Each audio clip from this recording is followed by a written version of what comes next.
Welcome back to Let's Play Kirby's Dream Course Extra Mode. In the previous episode, we talked about more of the unused content found within the game. Specifically, some of the extra holes that were implemented within the game but never used in any actual gameplay. In this episode, we're going to start things off, just like the previous episode, by talking about some more of the unused holes located in the game's code. And you see, as you might remember last episode, the holes that I mentioned were, I believe at least, originally created within the game known as Special T-Shot, this game's predecessor, and then imported in. But all the holes we're going to be talking about today were probably created within the game itself, within Kirby's Dream Course itself. And there's a marked difference, and let's see what I can do to show that. So first of all, hole 5 here is an identical layout to the area used in the DDD fight, but with a different color palette and music. This is the first to be outright labeled as test content in the game's code, implying this is the point where they stopped importing assets from Special T-Shot and started building things entirely within the engine of Kirby's Dream Course. Next we have this hole, which was probably used for testing out interactions with arrows and warps. Note that Special T-Shot did not have warp tiles, which is further proof that they built this entirely within Kirby's Dream Course. Hole 7 here is an early version of hole 8-3. You might remember this one back from episode 8 where it made a cameo. Next up is a multi-tiered course featuring needle ability and a bunch of slopes. It may have been a scrapped hole, or it may have just been to make sure needles stuck to slopes properly. Hole 9 has a very unusual layout. Maybe it was used to test how Kirby interacted when he landed on sloped surfaces with an aerial shot. Finally, these last 3 holes are small, similar looking, and very simple. They might have been used to test the course building code itself. And that is all of the unused holes located within Kirby's Dream Course that we know of.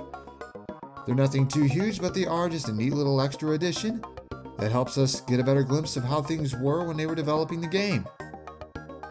And now, I should probably mention that the main event of last episode was that we took on Extra 5 and did a passable job with it that helped us earn a bronze medal. That's kind of the big deal from last episode, so yeah. And so, this episode, we're going to be taking on Extra 6. If you remember, our first venture through the original version of Course 6 went pretty damn well. So, here's hoping this revamped version is more of the same.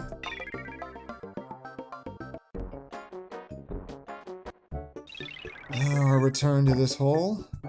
Things are very similar to how it was the first time. The T-box is just in a different location. So what we gotta do is fire off a shot hard enough so that we can get, again, there's that thing with the border again. You can't quite get a perfect setup here just because of how these are arrayed, so that we have enough power to get to the flamer and then use Fireball to go from there. As per usual, not really sure if we're going to be able to get a hole-in-one, but we want to get as close to the cup as possible with this first shot so that we can use an aerial shot to get in. Here we go.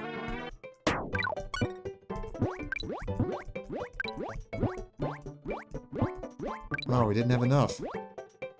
That's a shame. Okay. Crack Fireball from there. We might just have enough to get in here. Too much. Alright, let's go around. Whoa, that was not what I intended. Okay, okay,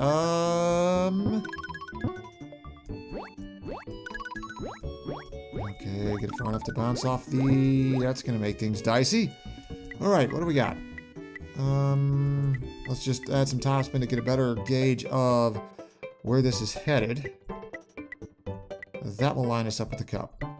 However, we don't want quite as much topspin because we don't want to overshoot.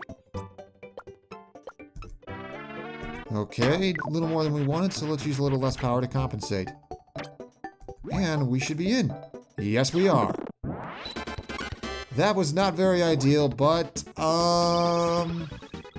it's okay for now. onward to this hole. This could be interesting. How do we want to do this? So we got this Kaboo on the lower slope here. We have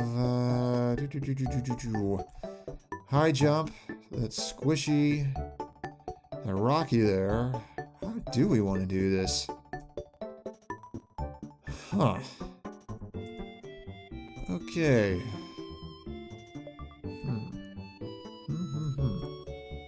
I think what we're gonna do is start this off by... Okay. I think what we're going to do... Now let's see. First of all, let's see. 1, 2, 3, 4, 5, 6. Okay. Okay. We're gonna use a... we're gonna shoot this way. Use fireball before we hit the sand. Go across. Hit that. Boost. Wow, we got next to nothing off that. Damn. That is a problem that you can come across when you hit that booster from the air. Okay, so what we want to do is try and use a grounded shot. Double back, hit this arrow, then hit the booster, because if we just hit the booster without heading in a straight direction, it'll just add its momentum to the momentum we're currently at, and that will just screw things up. So instead we want to do this. And there we go. So we want to hit this arrow. That is not part of the script. Wow, this just got a lot more complicated. Let's use high jump to get up a little further. Even though it's barely any distance at all.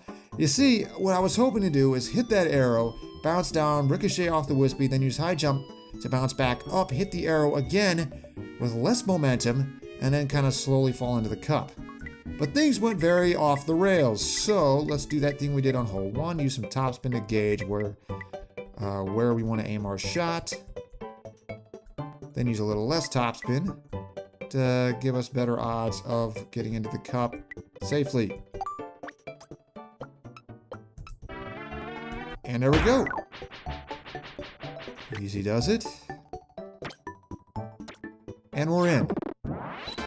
Couple threes, not very ideal, but on the other hand, considering what's gone wrong and how unforgiving this game can be when things go awry, it's not bad. And oh boy, here's the horseshoe again. What do we got? Bomber, well, we're behind it so far, but it got a 4 on this hole, so that's the good news. How do we want to do this? Okay, good news is nothing on this end. So we just want to focus on that Togezo up there. And then we got the Rockies, and, well, the difficult part of this hole is just going to be getting that Togezo and getting to the other side. Grounded shot only tells us so much. Aerial shot with topspin, of course. Gets us a gauge of things, but that's not going to help a whole lot either. What about some side spin? Is that going to help? Survey says no. Okay, how do we want to do this? Because we gotta, to the best of our ability, we have to hit that Togezo, because if we don't, there's nothing stopping us from falling into that pit. So we gotta get it with this first shot, or it'll really screw things up going forward. How do we want to do this? Oh boy. Oh boy, oh boy, oh boy.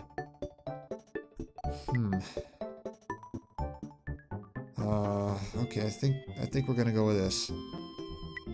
This, yeah. Come on. Got it. Okay, that's what we needed. Now we're going to use shot 2 to hit these Rockies. Yes, no, maybe so. Yeah, there we go. That should do it.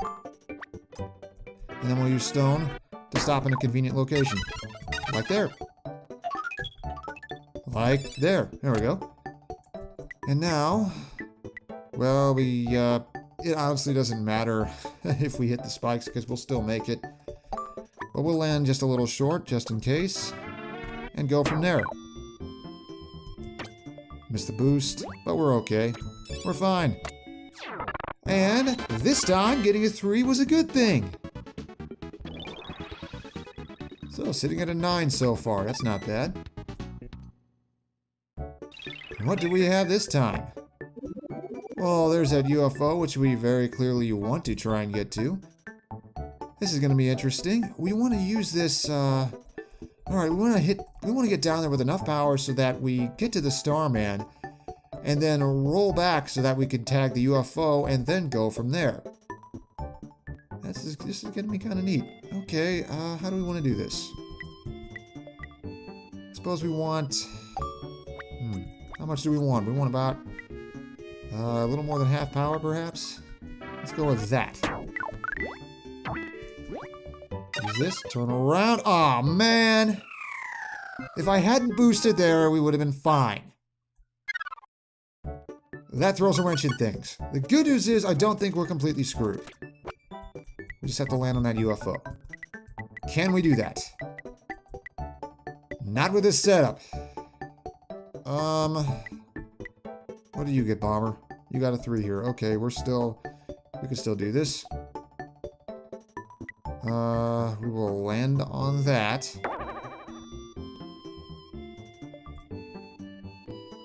We will land on that. And we will just go from there. We might fall short. We fell short. Crap. Now what? Well, we're basically stuck with a 4, but we definitely want to get UFO here. We want to have UFO. So what we're going to do is use a little backspin and deliberately aim with less power.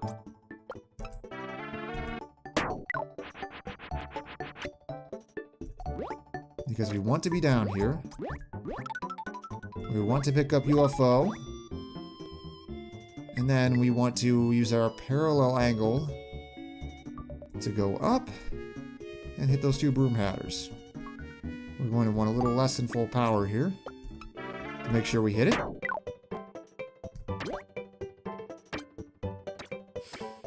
That was all on me. That was completely my lack of patience. There we go. Slowly coast over here. Got 1. Let's get 2. And in. I can't believe we got a 5 on that. We could have gotten a hole-in-one on that if things had just gone slightly differently, but no. That just goes to show you how unforgiving this game can be on these later holes. Okay, you remember this mess. So the good news is, we got UFO to work with here. So how do we want to go about this? Let's see here. Odds are we want to use high jump to our benefit. We could close out the last part of this hole. If you remember how we took care of the first part of this, by using Tornado, hitting the Starman, and then heading upward. Using that conveyor belt, tagging the Starman, then using high jump, 1, 2, 3, 4, 5, 6, right around where the Starman is to get to the last 2. So what we could do is use UFO to hit Tornado, hit those 2 enemies up there, then position ourselves so we could Tornado back downward, hit the Starman, hit that arrow, and line up perfectly with the conveyor belt so that when the Tornado peters out, we'll just travel back up here, hit the Starman, and line ourselves up with the last 2 enemies. Needless to say, this isn't going to be as easy as it sounds. So what we're going to do is aim straight upward with a decent amount of power, hit UFO so that we have some momentum, and go from there. Got that first Tornado. Get these 2. And onward. Let's time this just right. Got that. Careful. Get the arrow to line ourselves up perfectly. And onward. Easy does it, easy does it, easy does it. And go. Come on. Just a little further. Got it. Oh, man. Sometimes things completely fall apart, and sometimes the plan works. Kirby's Dream Course is a fickle mistress, but we will absolutely take that hole-in-one. Hole 6, oh boy, you remember this nightmare. Whew. Apparently I remembered it enough to have a vocal crack. Okay, so we are lined up in a position that is not conducive to hitting any of these. So what do we got up here? We got these two Waddle Dees in horrible positions. How do we want to go about this? Okay, what we could do is try and tag these two Kaboos, get to the warp, get that Waddle Dee, use our momentum to carry us into the arrow and the booster, hit these two up top, and then line ourselves up in a way as we come down so that we'll be able to hit that warp on shot 2. How are we going to do that? We're probably going to lose our curve. We might lose our curve. I'm not entirely sure once we touch down. This is going to be difficult.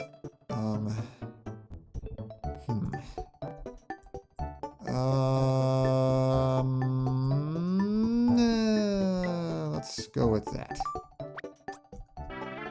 Our main objective is to hit the warp anyway.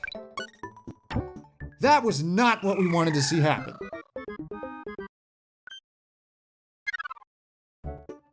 This has just been the course of bottomless pits so far, hasn't it? Okay, good news is we can try to aim for that second Kaboo without a curve, but we want to do that without hitting the... Okay. Well, since we don't have to worry about a curve, what we can do is... We're going to hit that... Let's see...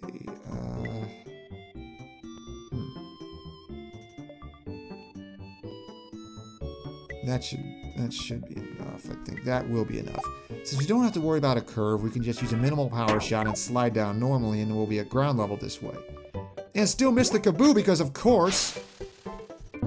Oh boy. That's not gonna... Come on, warp. Get to the warp. Get to the warp. We at least got that. Oh boy. How are we gonna not get a 5? I don't think we can avoid getting a 5 on this.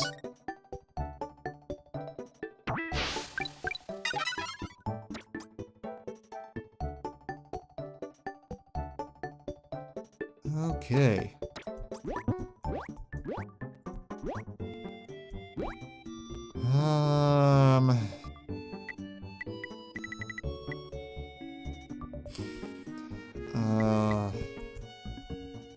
Let's see. This almost feels like 6 material. Oh boy. Gotta use full power here to ensure we hit it. And now we're gonna land in the sand. Yeah. This is it. This is a 6.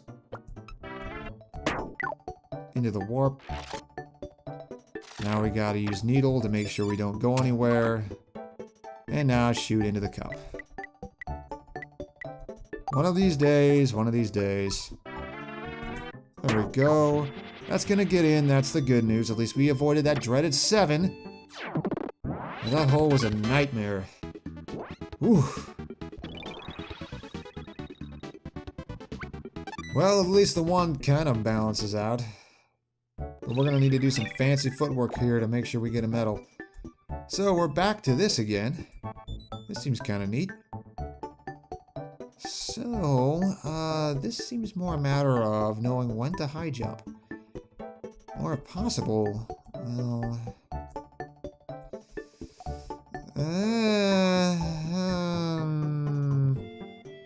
I was thinking of maybe a tricky shot that would let us backspin into the warp, then hit the UFO and go from there, but I don't think that's going to be very possible. The question is there going to be a copy ability on hole 8 right away, or will we have something to gain from using UFO? Because what we could do is deliberately high jump over the Starman there, then use our second shot to hit UFO, and then land in the cup. Or could we get a hole-in-one with this and then start out immediately with a copy ability on hole 8, and then go from there? Then again, hole 8 is set up in a way that's very conducive to UFO. Wow, excuse me, I don't know where that came from. Well, just goes to show you the kind of day this has been. It's been a very hot and cold kind of course. I think what we're gonna do is deliberately high jump over the second Starman and try and land on the grass. So, yeah. What are we gonna do here? 1, 2, 3, 4. But if we high jump, will we just land on the slope? That's the question. 1, 2, 3, 4. Maybe if we land a little before. We try and hit a little before the Starman, I think. Max power, do not boost here. Are we gonna make it? Yes, okay, good. Just kind of get to the edge of the slope. High jump. We're gonna hit this anyway. Okay, now we're good. And this is right where we want to be. Okay, that went well. So now all we gotta do is hit the UFO. I really hope that connects. If it doesn't, let's put some backspin on it just in case. We can double back and use high jump to hit it. Sounds like a plan. Got it. Okay, good. And we'll just use it here. And descend into the cup. There we go. And so now we're in very nice position for whatever hole number 8 has to throw at us. Alright, what you got for us? High jump? Or, you know.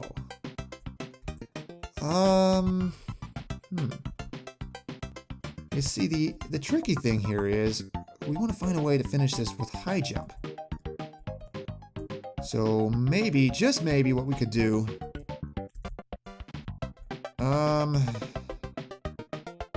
Okay, so we want to try and finish this with high jump because that's going to be a lot easier to control than fireball for obvious reasons. So, let's see here. We want to start UFO. Do we want this to be the, do we want to make this the cup and then have this? It depends. It depends on how fast we're going to.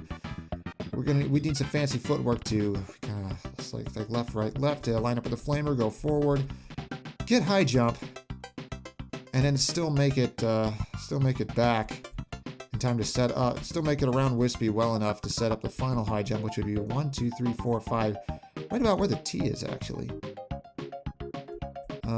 Or I think we should do that.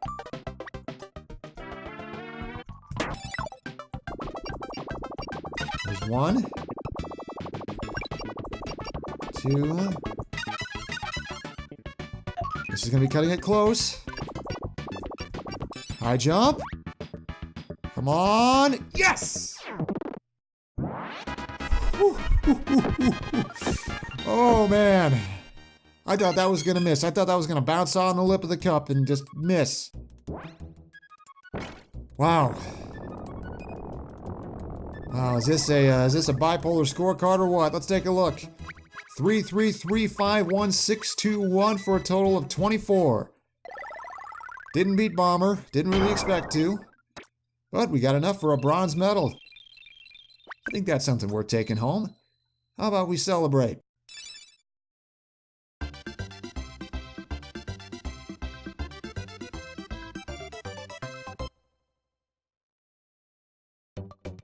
And so for our first try, second place is, okay.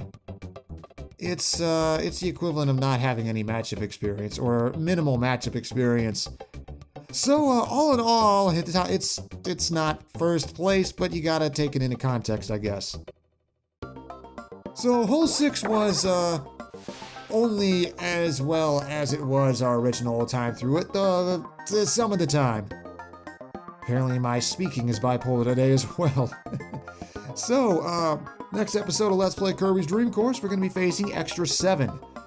And whatever it can bring. Things just keep getting even crazier somehow from here on out, so stars help us with this one. And so, see you guys next episode.